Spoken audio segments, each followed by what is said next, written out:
Emma Williams sat quietly in her hospital bed, her thin fingers tracing the patterns on her favorite blanket. At 12 years old, she had spent more time in hospitals than most adults ever would. The doctors had explained her condition in words too big for a child to understand, but Emma knew what mattered most. Her body was failing her, and time was running out. The pediatric ward of St. Mary's Hospital had become her second home over the past 2 years. The nurses knew her favorite ice cream flavor, the way she liked her pillows arranged, and how she always asked for the window bed so she could watch the world outside. Through that window, Emma had witnessed countless seasons change, watched people hurry past on their daily routines, and dreamed of adventures she might never have. Her mother, Sarah, tried to hide her tears behind forced smiles and cheerful conversations about tomorrow's plans. Her father, David, threw himself into research, reading every medical journal and seeking second opinions from doctors across the country. But Emma had accepted her reality with a wisdom that surprised everyone around her. She had stopped asking when she would get better and started focusing on what made her happy right now. The thing that made Emma happiest was her collection of royal memorabilia. Her hospital room was decorated with pictures of palaces, royal ceremonies, and most importantly, the famous royal guards in their distinctive red uniforms and tall black hats. She had books about the history of the monarchy, postcards from Buckingham Palace, and even a small replica of a guard's hat that sat proudly on her bedside table. Emma's fascination with the royal guards had begun during a documentary she watched during one of her longer hospital stays. She was mesmerized by their discipline, their honor, and the way they stood so perfectly still while protecting something important. In her young mind, they represented strength and dedication, qualities she wished she could have in her own battle against illness. Her favorite guard was one she had seen in a photograph from a recent ceremony. He looked young, maybe in his 20s, with kind eyes that seemed to sparkle even in the formal military photograph. She had named him James in her imagination and created entire stories about his life, his training, and his dedication to service. Her nurses often found her staring at the picture, lost in thought about what it would be like to meet a real royal guard. The hospital social worker, Mrs. Patterson, had noticed Emma's passion during their weekly visits. She was a kind woman who specialized in helping children cope with serious illnesses, and she had seen how the royal memorabilia brought light to Emma's eyes even on her darkest days. Mrs. Patterson had worked with many terminally ill children, and she understood the importance of dreams and hope in their healing process, even when medical healing wasn't possible. During one particularly difficult week when Emma's condition had worsened, Mrs. Patterson sat beside her bed and asked a simple question that would change everything. "Emma, if you could have one wish, anything in the whole world, what would it be?" Emma didn't hesitate for even a moment. Her answer came from the depths of her heart with a clarity that surprised even herself. "I want to meet the royal guards," she said, her voice barely above a whisper, but filled with determination. "I want to see them up close, to talk to them, and to understand what makes them so brave. I want to know if they ever get scared, and I want to tell them that they inspire me to be brave too." Mrs. Patterson felt her heart skip a beat. She had helped arrange many wishes for children over the years, from meeting celebrities to visiting theme parks, but this request felt different. It wasn't just about meeting famous people or having fun. Emma wanted something deeper, something that connected to her own struggle with courage and facing the unknown. That evening, Mrs. Patterson stayed late at the hospital, making phone calls and sending emails. She contacted various charities, government offices, and even tried reaching out to the palace directly. Most of her initial attempts were met with polite rejections or bureaucratic obstacles. Meeting the royal guards wasn't like meeting a movie star. These were active military personnel with strict protocols and security requirements. But Mrs. Patterson was not easily discouraged. She had learned that persistence and the right connections could sometimes create miracles for children who needed them most. She began reaching out to military contacts, former guards who had retired, and anyone who might have insight into how such a request could be fulfilled. Meanwhile, Emma continued her daily routine in the hospital, unaware of the efforts being made on her behalf. She spent her mornings with tutors who helped her keep up with her studies, her afternoons with physical therapists who helped maintain her strength, and her evenings reading about royal history or working on drawings of guards in their ceremonial uniforms. Her drawings had become quite remarkable over the months. Despite her weakening condition, her artistic skills had flourished.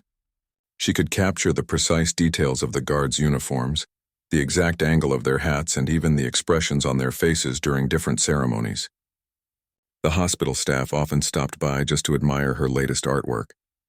One drawing in particular had caught everyone's attention. It showed a royal guard kneeling down to speak with a small girl in a hospital bed. The guard's face was kind and gentle, completely different from the stoic expressions usually associated with their public duties. Emma had titled the drawing "My Dream," and it hung prominently on the wall where she could see it every day. As word of Emma's wish spread throughout the hospital, staff members began sharing her story during their breaks. The cleaning lady who straightened Emma's room each morning started bringing her pictures of the palace she found in magazines.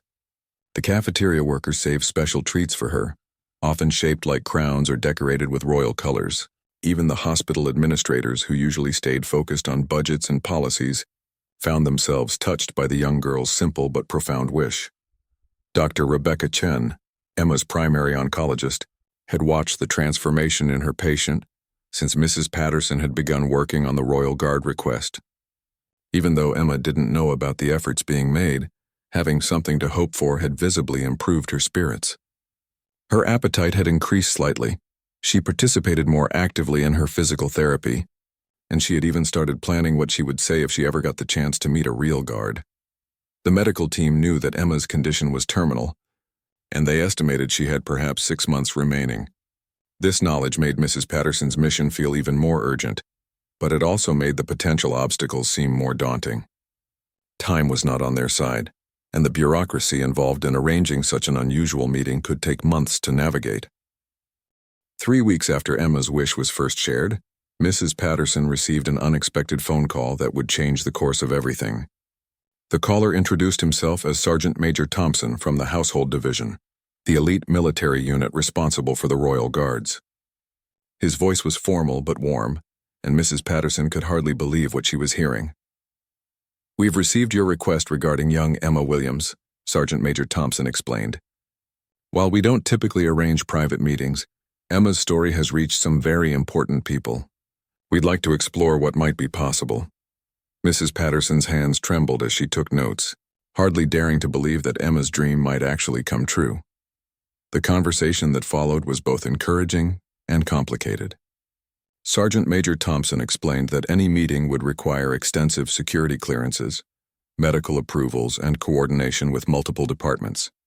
However, he also mentioned that several guards had already volunteered to participate if arrangements could be made.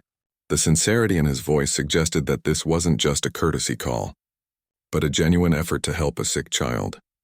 Over the next few days, Mrs. Patterson found herself navigating a maze of paperwork and protocols she had never encountered before. Security background checks were required not just for Emma and her family, but for all hospital staff who might be involved. Medical reports needed to be submitted detailing Emma's condition and mobility limitations. Even the hospital itself had to undergo security assessments to determine if it could safely accommodate such an unusual visit. Emma remained unaware of these developments, but her parents began to notice the increased activity around their daughter's case. Strangers in suits occasionally appeared in the hospital corridors, speaking quietly with administrators. Mrs. Patterson started visiting more frequently, always with a mysterious smile that suggested something special was in the works. Sarah and David Williams were afraid to hope too much, having experienced numerous disappointments in their daughter's medical journey. Meanwhile, word of Emma's wish had begun to spread beyond the hospital walls. A local newspaper reporter, following up on a human interest story, had written a small article about the terminally ill girl who dreamed of meeting the Royal Guards. The story was picked up by regional news outlets, and soon Emma's picture and story were appearing across the country. The publicity was unexpected but ultimately helpful, as it put additional positive pressure on the various organizations involved in making her wish come true. At the Household Division headquarters, Sergeant Major Thompson was working with a team of volunteers who had been moved by Emma's story. Among them was Private James Mitchell, a young guard who bore a striking resemblance to the photograph Emma treasured. When he learned that Emma had nicknamed her favorite guard James, he felt an immediate connection to her story and volunteered to be part of whatever arrangement could be made. Private Mitchell, 24 years old and relatively new to the Royal Guard, had joined the military partly to serve his country and partly to honor his grandfather who had served in World War II. He took his duties seriously but had always been known among his peers for his compassion and sense of humor.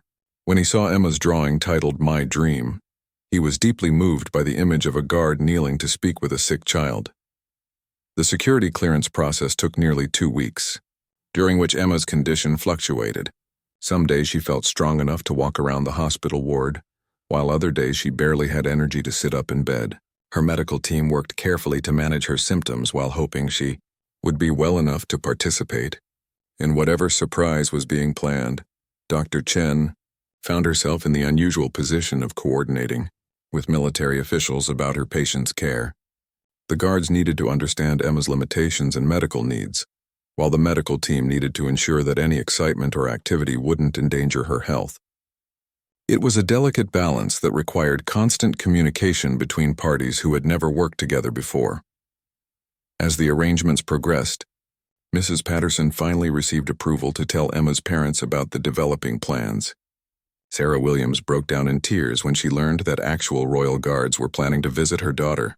David Williams, typically skeptical of anything that seemed too good to be true, found himself believing in the possibility of miracles for the first time in months. The family decided to wait before telling Emma, wanting to ensure that all arrangements were confirmed before raising her hopes. This decision proved wise when several complications arose that nearly derailed the entire plan. Hospital regulations required additional insurance coverage for the visit. Security protocols demanded changes to the hospital's visitor procedures, and scheduling conflicts with the guard's official duties created timing challenges. During this period of uncertainty, Emma's condition took a turn for the worse. She developed a respiratory infection that required intensive treatment and left her weaker than before. The medical team worried that she might not be strong enough for visitors, especially ones who might cause significant excitement. Dr. Chen had to make the difficult decision to place the Royal Guard visit on hold until Emma's health stabilized. For nearly a week, Emma was confined to bed with oxygen support and round-the-clock monitoring. Her parents barely left her side, and the hospital staff worked tirelessly to help her recover. Mrs. Patterson visited daily, watching helplessly as the little girl who had inspired so many people struggled with each breath. The irony was heartbreaking. Just as Emma's dream was within reach, her body was failing her more rapidly. But Emma proved to be tougher than anyone expected. Gradually, her breathing improved and her strength began to return. The respiratory infection cleared, and she was able to sit up and eat small meals again. Her first request when she felt better was to see her Royal Guard pictures and to work on a new drawing. The nursing staff took this as a positive sign that her spirit remained strong despite her physical challenges. As Emma recovered, the behind-the-scenes preparations intensified. Sergeant Major Thompson had received final approval from his superiors for a hospital visit, provided all security and medical requirements were met. Private Mitchell and 2 other volunteers had completed specialized training on interacting with seriously ill children, learning about Emma's specific condition, and how to communicate effectively with young patients. The guards had also coordinated with a local military museum to bring special items they could show Emma, including historical artifacts and ceremonial pieces that weren't typically available for public viewing. They wanted to make the visit educational as well as inspirational, knowing that Emma's love for royal history made her much more than a casual fan. Meanwhile, the hospital staff began preparing for what would certainly be the most unusual visit in the facility's history. Security procedures were reviewed and updated. Media protocols were established to protect Emma's privacy, and special arrangements were made to ensure other patients wouldn't be disturbed. By the activity surrounding the Royal Guard visit, Emma's room was quietly relocated to a larger space that could accommodate the visitors, while still maintaining the medical equipment she needed. Her artwork was carefully moved and rehung, creating a gallery of her Royal Guard drawings that would serve as a conversation starter when the guards arrived. Her collection of royal memorabilia was arranged prominently, showing the depth of her knowledge and passion for their service. The morning that would change Emma's life forever began like any other day in the hospital. She woke up feeling slightly better than she had in weeks, her breathing easier and her appetite returning. The nurses noted her improved vital signs during their morning rounds, and Dr. Chen felt cautiously optimistic about her patient's condition. What Emma didn't know was that this day had been carefully chosen for a very special reason. Mrs. Patterson arrived earlier than usual, carrying a small wrapped package and wearing a smile that could barely contain her excitement. She had been planning this moment for weeks, and the anticipation was almost overwhelming. Emma's parents had arrived early too, both of them looking nervous and excited in a way that made Emma curious about what everyone seemed to know except her. "Emma," Mrs. Patterson said, settling into the chair beside her bed, "I have something very special to tell you. Do you remember when I asked about your greatest wish?" Emma nodded eagerly, her eyes brightening with interest. Well, sometimes wishes have a way of coming true in the most amazing ways. Before Mrs. Patterson could continue, there was a gentle knock at the door. Emma looked up to see Dr. Chen entering with two men in crisp military uniforms. Her heart stopped when she recognized the distinctive red tunics and pristine appearance of actual royal guards. For a moment, she wondered if she was dreaming or if her medication was causing hallucinations.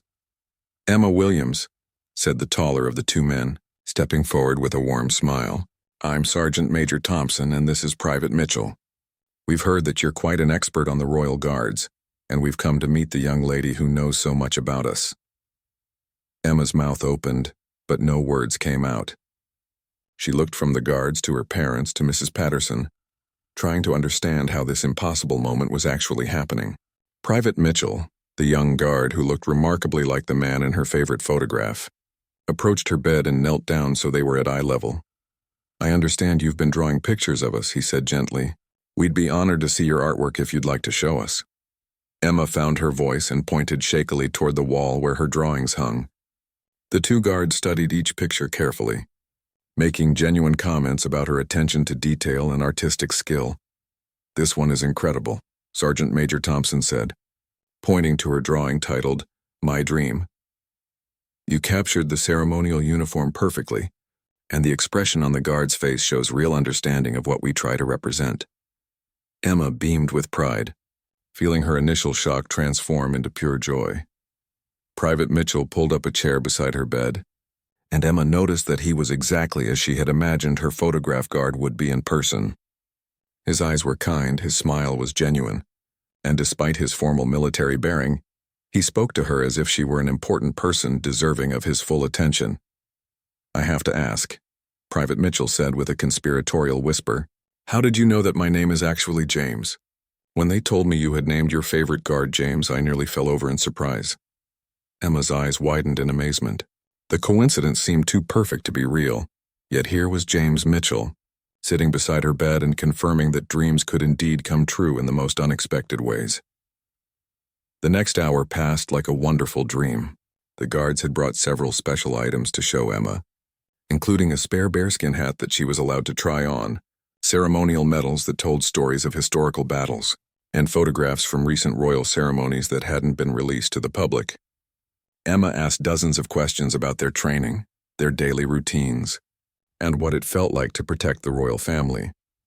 James Mitchell answered each question thoughtfully, sharing stories about the rigorous training process, the honor of serving in such a prestigious position, and the funny moments that sometimes occurred during long ceremonial duties.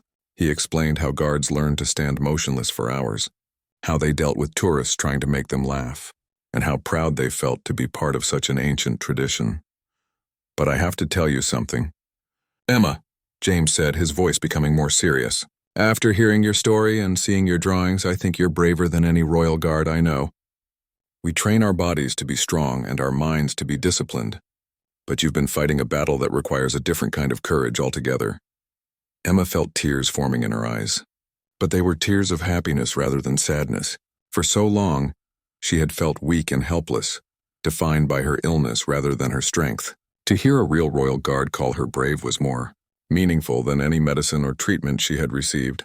Sergeant Major Thompson then presented Emma with an official certificate, naming her an honorary friend of the Royal Guards, complete with official seals and signatures. But the most special gift was yet to come. James Mitchell reached into his bag and pulled out a small, perfectly crafted replica of a Royal Guard's dress sword, sized appropriately for a child and engraved with Emma's name.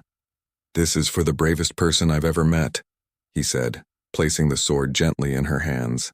"Every time you look at it, I want you to remember that real courage isn't about not being afraid. It's about being afraid and still choosing to keep fighting, keep hoping, and keep bringing joy to the people around you." Emma held the sword reverently, understanding the significance of the gift. Her parents watched through tears as their daughter experienced pure happiness for the first time in months.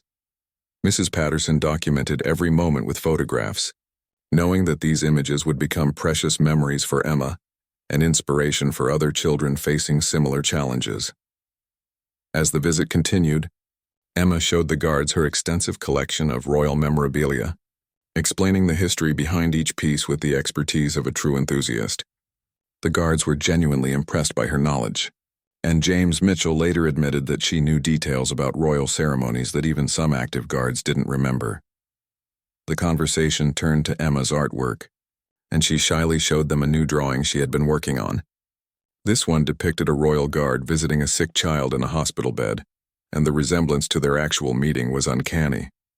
She had drawn it weeks before knowing such a visit was possible, yet somehow she had captured the essence of kindness and connection that was happening in real life.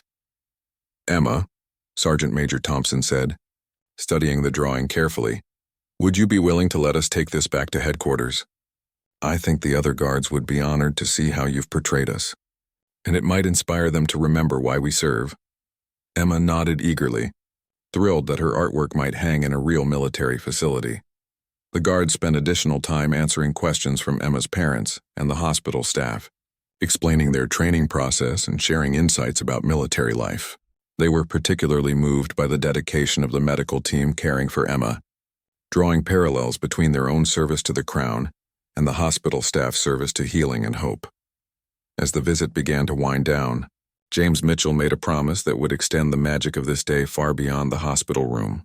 "Emma, would you like to be pen pals? I'd love to hear about your artwork and your thoughts about the Royal Guards, and I can share stories about our ceremonies and duties." Emma's face lit up with excitement at the prospect of maintaining this new friendship.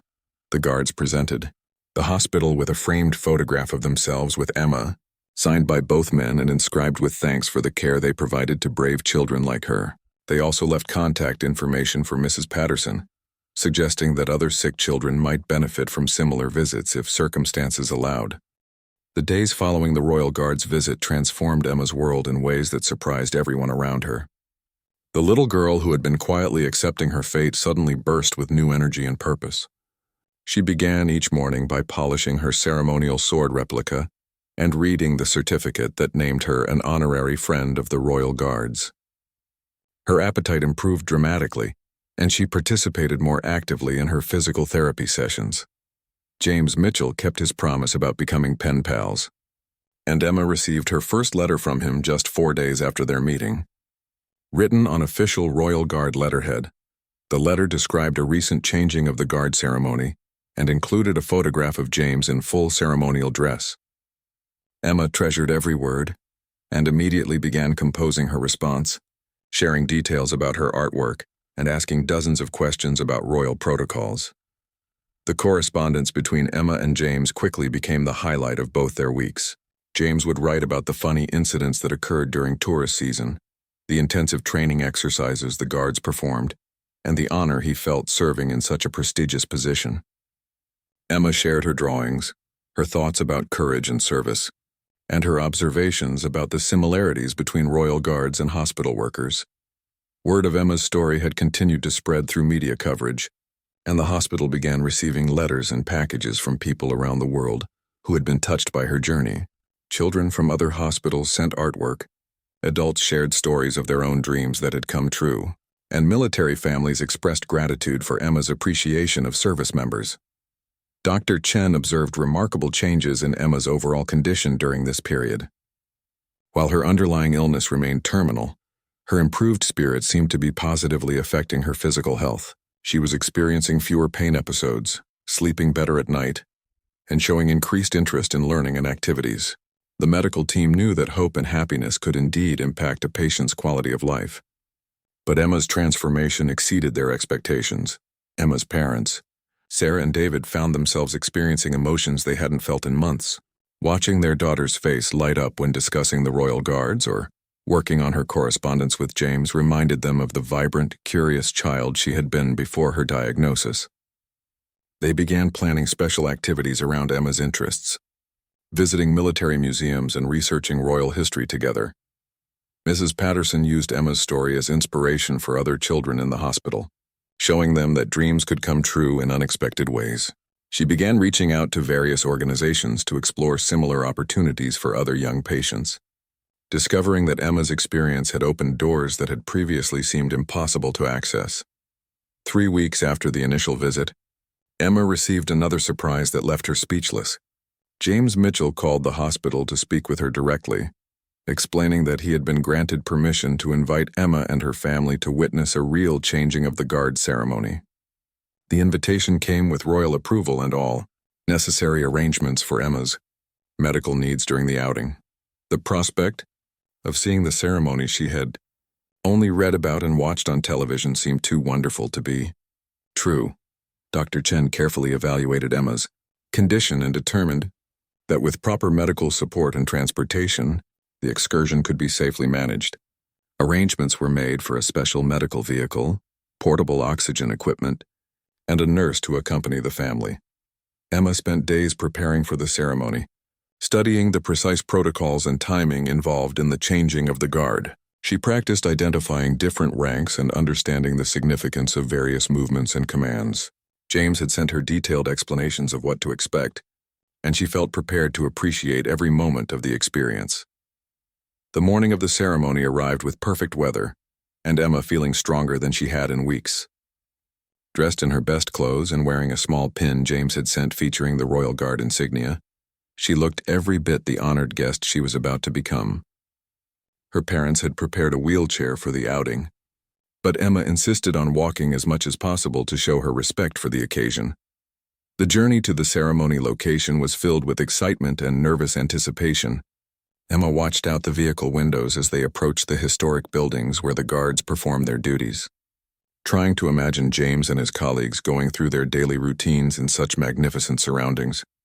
Upon arrival, Emma and her family were escorted to a special viewing area that had been arranged specifically for their visit. The location provided an excellent view of the ceremony, while ensuring that Emma's medical needs could be accommodated. Several other military personnel were present to explain the proceedings and answer any questions Emma might have. As the ceremony began, Emma watched in awe as the guards performed their precise movements with clockwork accuracy. Every step, every turn, every command was executed with the perfection she had read about but never witnessed in person. When she spotted James among the guards, her face beamed with pride as if she were watching a family member or close friend. The ceremony lasted nearly an hour, and Emma remained transfixed throughout the entire performance. She whispered questions to the military escorts, pointing out details she recognized from her studies and expressing amazement at the guards' discipline and coordination. Her knowledge impressed the accompanying officers, who commented that many adults didn't understand the historical significance of what they were witnessing. After the ceremony concluded, James approached Emma's viewing area, still in his full ceremonial uniform. The sight of her friend in his complete regalia, including the famous bearskin hat, overwhelmed Emma with emotion.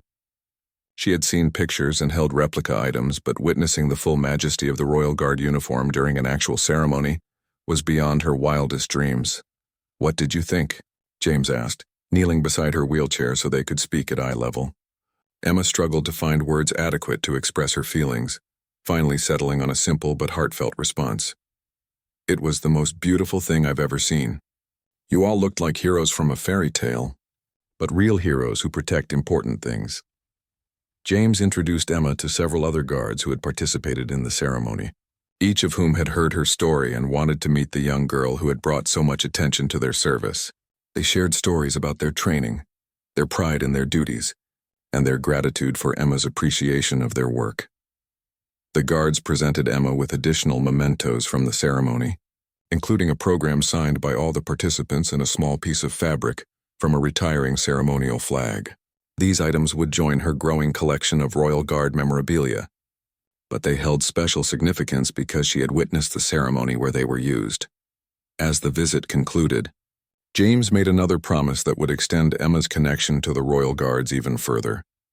He invited her to attend a private tour of the Guards' facilities, where she could see their training areas, meet more guards, and learn about the daily life behind the ceremonial duties she had witnessed. The drive back to the hospital was filled with excited conversation, as Emma shared every detail she had observed during the ceremony. Her parents marveled at her energy and enthusiasm, remembering how rare such moments had become in recent months. The outing had exceeded everyone's expectations and provided Emma with memories that would sustain her through whatever challenges lay ahead.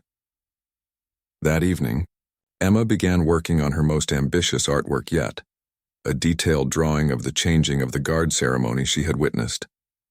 She worked carefully to capture not just the visual elements but the feeling of honor and tradition that had impressed her so deeply. This drawing would become one of her most treasured creations and eventually find its way to a place of honor in the Royal Guard's own facilities.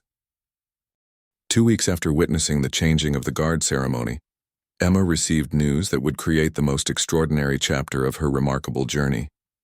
James Mitchell called with an invitation that seemed impossible, even by the standards of what had already occurred. The Royal Guards wanted to make Emma an official honorary member of their unit, complete with a formal ceremony and recognition that had never been granted to a civilian child before. The proposal required approval from the highest levels of military command and royal administration. Emma's story had reached influential people who were moved by her courage and the positive impact her friendship with the Guards had created. Officials recognized that her situation presented a unique opportunity to demonstrate the human side of military service while honoring a child whose bravery inspired everyone who met her. Preparations for the honorary membership ceremony took several weeks to arrange. Security protocols needed to be established, ceremonial procedures had to be adapted for Emma's medical needs, and special accommodations were required to ensure her safety and comfort throughout the event. The complexity of the arrangements reflected the unprecedented nature of what was being planned. During this planning period, Emma's condition remained relatively stable, though her medical team knew that her overall prognosis hadn't changed. Dr. Chen worked closely with military medical personnel to ensure that all aspects of the ceremony could be safely managed. Portable medical equipment was arranged, emergency protocols were established, and backup plans were created for various scenarios. Emma spent her time preparing for the honor with characteristic thoroughness. She studied military protocols, practiced walking in formation despite her weakness, and worked with physical therapists to build enough strength for the ceremony. Her determination impressed everyone involved, as she refused to let her illness prevent her from participating fully in this recognition. James Mitchell visited Emma several times during the preparation period, helping her understand what would happen during the ceremony and ensuring she felt comfortable with all the protocols involved. He explained the significance of each element of the ceremony, from the formal presentation of credentials to the traditional responses she would be expected to make. The day of the honorary membership ceremony arrived, with crisp autumn weather, and Emma feeling as strong as possible given her condition. She had been fitted with a specially tailored uniform jacket that resembled the Royal Guard's ceremonial dress, but was adapted for her medical needs. The sight of Emma in military-style dress standing as tall as her weakened body would allow moved everyone present to tears. The ceremony took place in a historic military hall that had hosted similar honors for distinguished service members throughout history. Emma's family occupied places of honor, while hospital staff who had become like family to her were also invited to witness this extraordinary recognition. Media representatives were present but maintained respectful distance to preserve the dignity of the occasion. Sergeant Major Thompson served as the primary officiant for the ceremony, which began with formal presentations explaining Emma's unique contributions to military morale and public understanding of Royal Guard service. Her artwork was displayed prominently, showing the depth of her knowledge and appreciation for military traditions. Emma stood at attention as best she could while citations were read, describing her courage in facing terminal illness, her artistic contributions to military heritage, and her role in inspiring both active service members and the general public.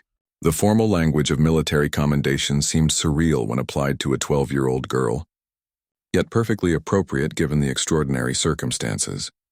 James Mitchell had the honor of presenting Emma with her official certificate of honorary membership, along with a specially created badge that would identify her as a friend and supporter of the Royal Guards. The badge featured traditional military symbols adapted with elements representing hope, courage, and artistic achievement.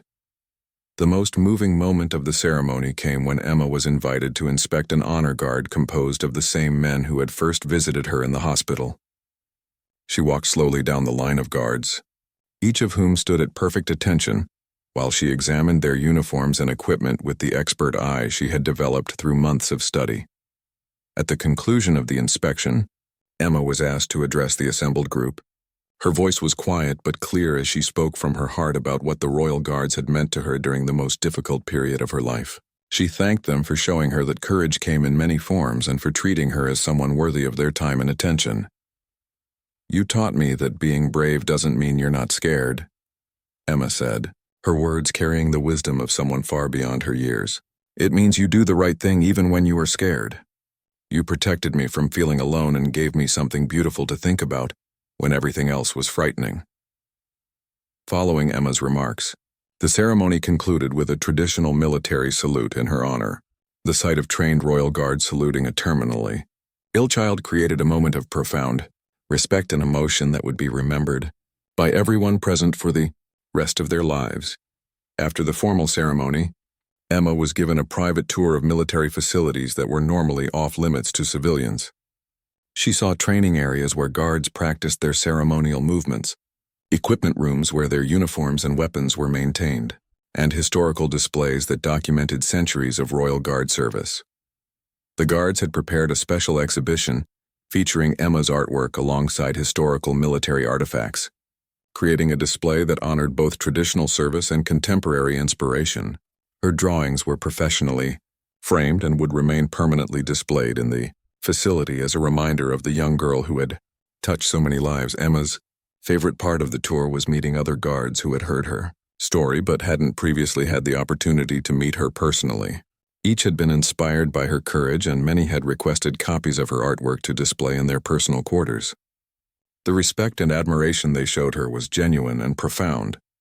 As the day concluded, Emma was presented with a final surprise, a personalized letter from members of the royal family, expressing their gratitude for her service to military morale and her example of courage in the face of adversity. The letter, written on official royal stationery, acknowledged her honorary membership and welcomed her as a friend of the Royal Guards. The return journey to the hospital was filled with quiet reflection as Emma processed the magnitude of what had occurred. She had been officially recognized by military and royal authorities, honored in a ceremony attended by distinguished service members, and welcomed into a brotherhood that valued courage above all else. That evening, Emma carefully arranged her new honors alongside her existing collection of Royal Guard memorabilia. The certificate, badge, and royal letter joined her replica sword and other treasures, creating a display that told the complete story of her extraordinary journey from hospital patient to honorary Royal Guard. Dr. Chen checked on Emma later that evening and found her sitting quietly in her bed, still wearing her ceremony jacket and looking at her collection with a peaceful expression. The doctor had never seen such contentment on her young patient's face, and she understood that Emma had achieved something far more valuable than medical healing. She had found purpose, recognition, and a sense of belonging that transcended her physical limitations. The ceremony had been filmed with Emma's permission, and portions were later shared publicly to inspire other children facing serious illnesses. The footage showed not just the formal military protocols but the genuine emotions of everyone involved, capturing the transformative power of human connection and shared purpose.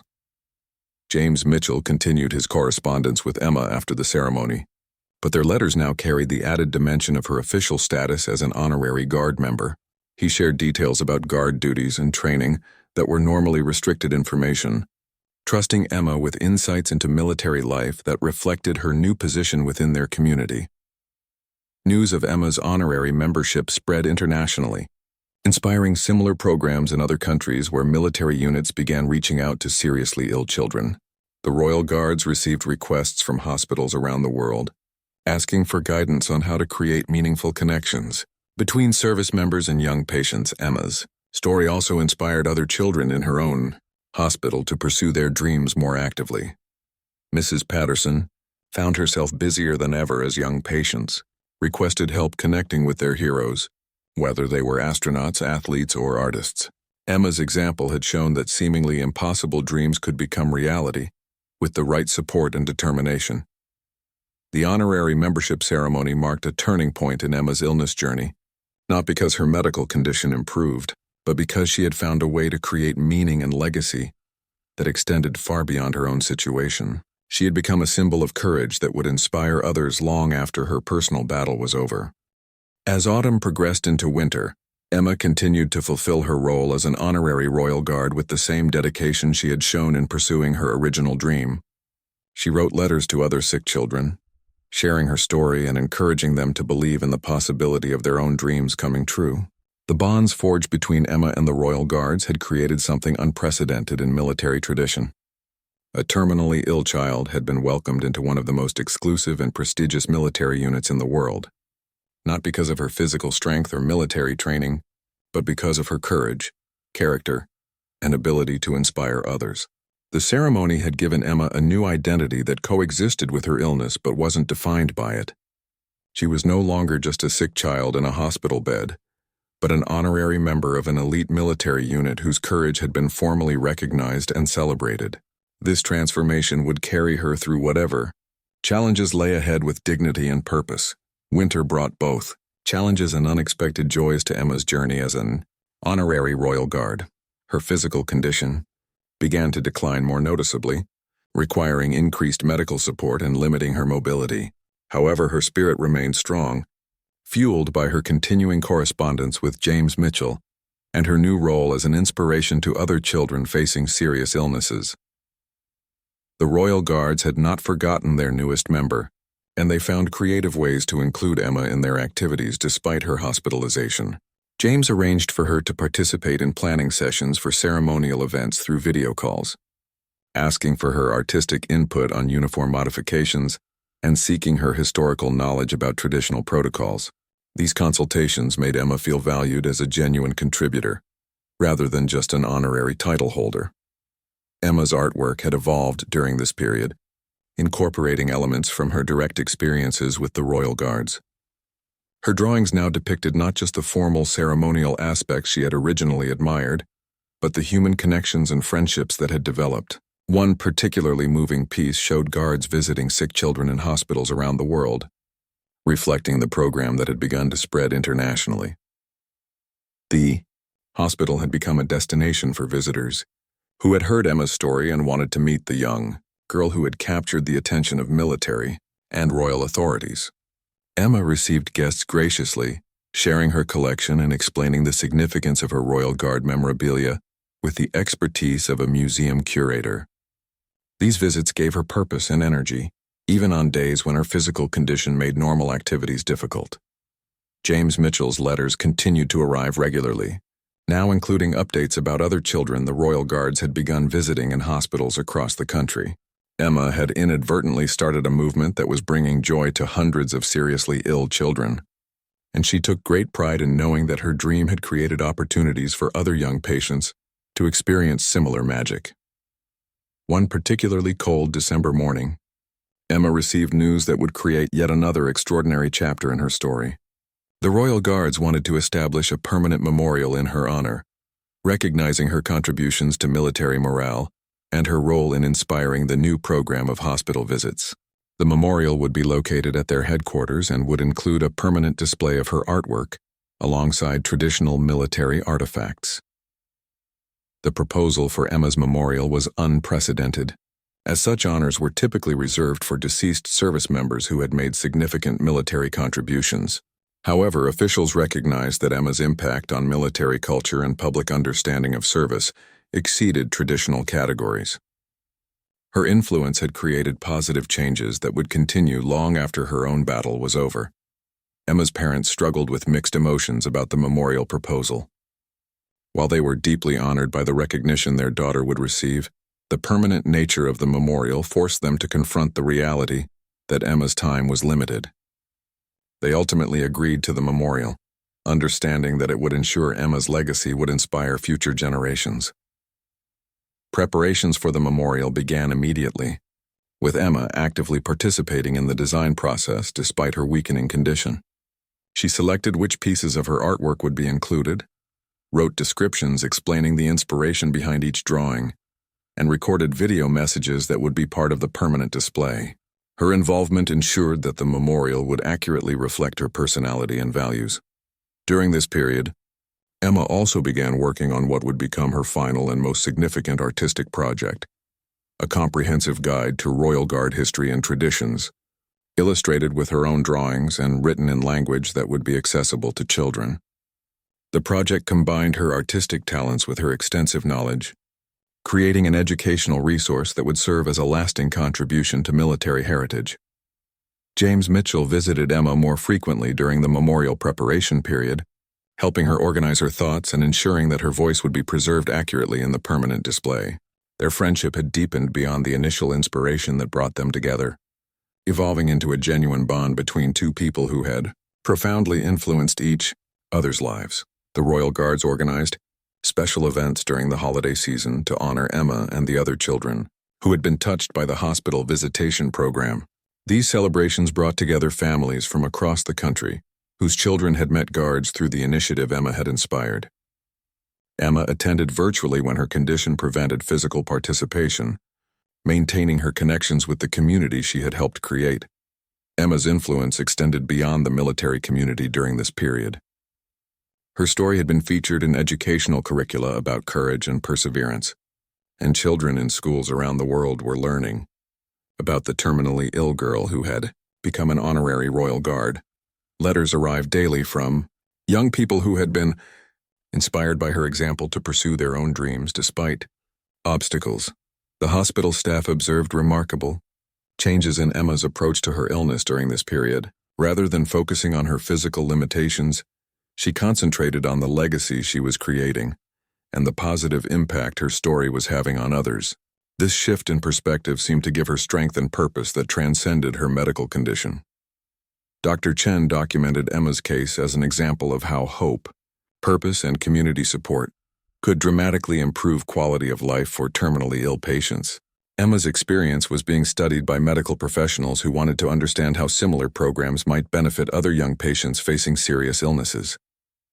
As winter progressed, Emma's physical condition continued to decline, but her involvement in the memorial project and ongoing correspondence with the Royal Guards kept her spirits high. She had found a way to transform her personal struggle into something that would benefit countless other children, creating meaning from circumstances that could have led to despair. The bonds between Emma and the Royal Guards had become so strong that several guards requested permission to visit her during their off-duty hours, not as part of official programs but as friends who genuinely cared about her well-being. These informal visits brought Emma great joy and demonstrated the authentic relationships that had developed from what began as a simple wish to meet her heroes. Emma's room had become a shrine to the power of dreams and determination, filled with gifts, letters, and artwork from people around the world who had been touched by her story. The space reflected not just her love for the Royal Guards, but the global community that had rallied around a brave little girl who refused to let illness define her possibilities. As the memorial project neared completion, Emma worked tirelessly to finish her children's guide to Royal Guard history, determined to complete this final contribution to the military heritage she had come to love so deeply. Her dedication to the project, despite her declining health, exemplified the courage and commitment that had earned her honorary membership in one of the world's most prestigious military units. Spring arrived early that year, bringing gentle warmth through Emma's hospital window and illuminating the completed memorial display that now occupied an entire wall of her room. The collection represented not just her personal journey, but the extraordinary transformation that had occurred when a sick child's simple dream had touched the hearts of an entire military institution. Emma, now 13 but appearing much younger due to her illness, spent her mornings adding final touches to her children's guide to Royal Guard history. The memorial at Royal Guard headquarters was scheduled for dedication in just 2 weeks, but Emma's medical team worried that her condition might not allow her to attend the ceremony. Dr. Chen had observed significant changes in recent days, and conversations with Emma's parents had become more frequent and more serious. Yet Emma herself remained focused on completing her educational guide, working with the determination that had characterized her entire journey. James Mitchell had been granted extended leave to spend time with Emma during these crucial weeks. Their friendship had become one of the most meaningful relationships in both their lives, transcending the original circumstances that brought them together. James often sat beside Emma's bed as she worked on illustrations, offering suggestions about military details while marveling at her artistic skill and historical knowledge. Emma's children's guide had grown into a comprehensive work that would serve as an educational resource for schools and museums around the world. Her illustrations captured not just the visual elements of Royal Guard traditions, but the emotions and values that drove military service. Each page reflected her deep understanding of courage, duty, and sacrifice, concepts she had learned not from textbooks but from personal experience. The hospital had become a gathering place for the extended community that had formed around Emma's story. Former patients who had been inspired by her example returned to visit, sharing their own stories of dreams pursued and obstacles overcome. Military families sent representatives to pay their respects to the young girl who had brought new understanding to their service. Artists and educators sought her advice on projects that would honor military traditions. Mrs. Patterson documented these final weeks carefully, understanding that Emma's legacy would need to be preserved accurately for future generations. The social worker had facilitated hundreds of wishes for sick children over her career, but Emma's journey had been uniquely transformative, creating ripple effects that extended far beyond the original request to meet the Royal Guards. Emma's parents, Sarah and David, had found peace in watching their daughter create something lasting and meaningful from her illness experience. The grief of losing their child was still overwhelming, but they took comfort in knowing that Emma's influence would continue to inspire other children and families facing similar challenges. Emma had shown them that even the shortest lives could have profound impact. During the second week of spring, Emma completed her final illustration for the children's guide, a drawing that depicted children from around the world learning about courage from the example of the Royal Guards. She signed her name carefully at the bottom of the page, knowing that this might be her last major artistic accomplishment, but feeling satisfied that she had created something valuable for others. James Mitchell was present when Emma finished her guide, and he helped her organize the pages in preparation for publication. The Royal Guards had arranged for the guide to be professionally printed and distributed to schools and children's hospitals internationally, ensuring that Emma's educational vision would reach the audiences she had intended to help.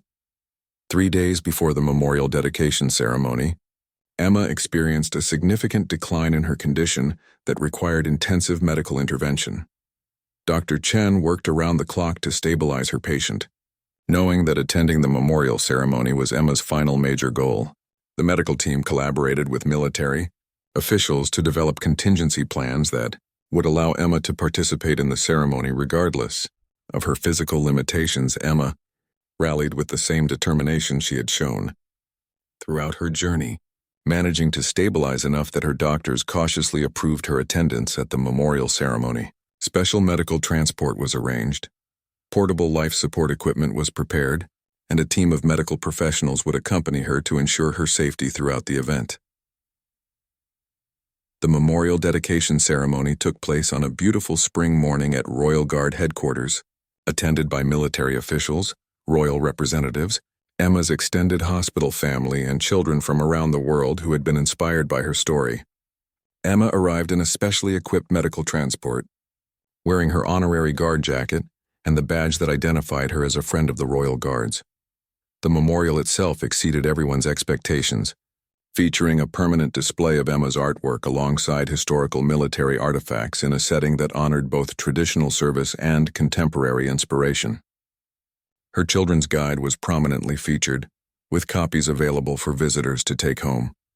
The display included video messages Emma had recorded, sharing her thoughts about courage and the importance of pursuing dreams despite obstacles.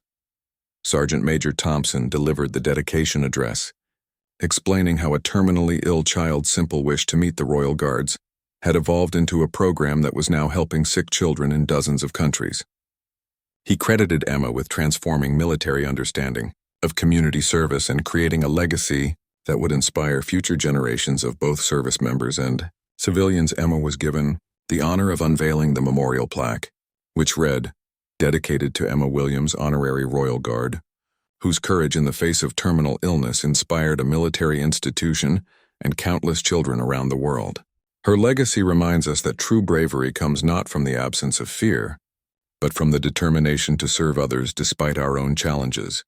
Following the ceremony, Emma was able to tour the memorial display and see her artwork presented in the context she had always dreamed of experiencing. Her drawings hung alongside centuries-old military artifacts, creating a bridge between historical tradition and contemporary courage that perfectly captured the essence of her journey. James Mitchell escorted Emma through the memorial, explaining how her artwork had influenced current guard training and how her story was now part of official military curriculum about service and sacrifice. Emma listened with quiet satisfaction, understanding that her personal struggle had created something much larger than herself. The ceremony concluded with a final salute in Emma's honor, performed by the same guards who had first visited her in the hospital nearly a year earlier. As the guards stood at attention, Emma managed to stand briefly from her wheelchair, returning their salute with the dignity of someone who truly understood the meaning of military honor.